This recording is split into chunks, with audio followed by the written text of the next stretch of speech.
ਮਾਤਾ ਠੀਕ ਹੈ? ਹਾਂ ਠੀਕ ਆ ਪੁੱਤ ਠੀਕ ਆ ਵਧੀਆ। ਪਾਤੇ ਪੈਸੇ ਭਗਵੰਤ ਨੇ? ਹਾਂ ਪਾਤੇ ਆ ਖੁਸ਼ ਹੋ ਪੂਰੇ? ਪੂਰੇ ਖੁਸ਼ ਆ ਹਾਂ। ਕੀ ਲਾਉਂਗੇ ਫਿਰ ਹੁਣ ਪੈਸਿਆਂ ਦਾ? ਪੈਸੇ ਲੈ ਲਾਂਗੇ ਭਾਈ ਕੋਈ ਕਵਿੰਦਾ ਜਾਵੇ ਕੋਈ ਦਵਾਈ ਬੂਟੀ ਲੈ ਲਾਂਗੇ। ਵਿੱਚ ਬੁੜੀਆਂ ਕਹਿੰਦੀ ਇਹ ਤਾਂ ਸੂਟ ਲਵਾਂਗੇ, ਤੇਰਾ ਨਹੀਂ ਜੀ ਕਰਦਾ ਮਾਤਾ? ਨਾ ਮੈਂ ਕਿਹਾ ਮੇਰੀ ਦਵਾਈ ਚੱਲਦੀ ਹੈ ਭਾਈ ਅੱਛਾ ਦਵਾਈ ਲਾਉਂਗੇ, ਦਵਾਈ ਲੈ ਲਾਂਗੇ। ਫਿਰ ਤਾਂ ਚਲੋ ਦਵਾਈ ਦੇ ਪੈਸੇ ਤੁਹਾਨੂੰ ਆ ਗਏ, ਹੱਲ ਕਰਤਾ ਮਾਨ ਸਾਹਿਬ ਨੇ। ਪਾਉਂਗੇ ਵੋਟ ਬੂਟ ਫਿਰ ਤਾਂ ਹੁਣ? ਹਾਂ ਵੋਟ ਪਾਵਾਂਗੇ ਭਾਈ, ਵੋਟ ਤਾਂ ਪੱਕੀ ਹੋਈ ਆ। ਫੁੱਲ ਸਪੋਰਟ ਕਰੋਗੇ? ਕਿੰਨੇ ਜਾਣੇ ਹੋ ਘਰ ਚ ਆਪਣੇ?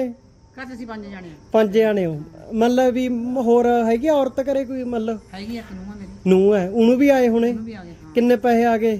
ਉਹਨੂੰ ਵੀ 3000 ਹੀ ਆਊਗਾ। 6000 ਹੋ ਗਿਆ, ਇਹ ਹੋ ਗਿਆ। ਫਿਰ ਤਾਂ ਵਧੀਆ। ਚਲੋ ਉਹ ਤਾਂ ਸੂਟ ਸਾਟ ਹੀ ਲਾਉਣਗੇ ਕਿ ਉਹ ਵੀ ਤੁਹਾਨੂੰ ਦੇਣਗੇ ਪੈਸੇ?